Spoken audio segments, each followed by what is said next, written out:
Hey guys, Yanni from IG Fitness Training here, and today we're going to talk about spotting.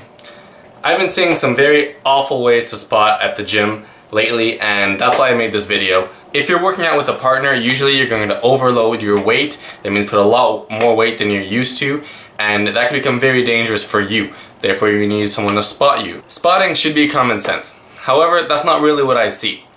I'm going to show you guys today some bad examples and some good examples on the big major lifts you should be spotting someone. Now, for some of the spotting examples, you might think to yourself, who on earth would spot like that? Well, I've seen it happen, and apparently many people do. So I'm going to show you the right way to spot in this video. Enjoy.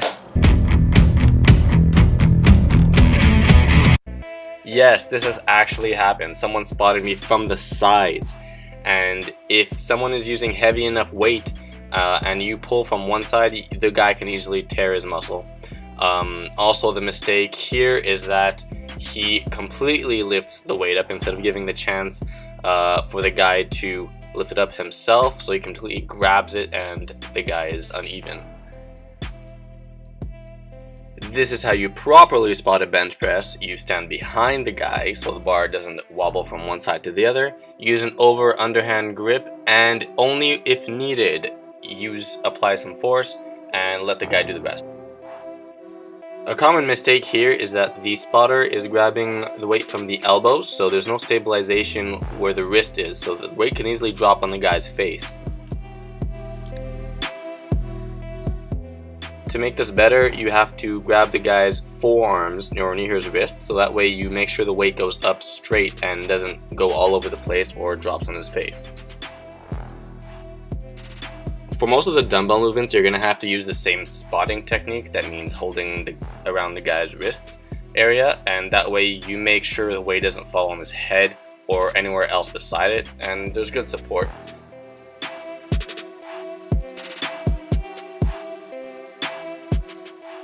It's the same idea with the barbell, except that the weight doesn't go inwards, it would go front and backwards. So if you hold the guy's elbows like I'm doing here, he can easily fall backwards. Whereas if you hold his wrist area, you can stabilize the way the barbell is going. Alright guys, for the squat you're going to have to get a little more physical. If you're not, this is what happens. I'm just spotting the bar, and as you guys know, during the squat you can easily fall forward. So you're going to have to actually put your arms around, holding near the shoulder pectoral area. So if he falls forward, you can pick him up. Here for the deadlift, it's a little tricky because you can't actually spot a guy that's doing the deadlift.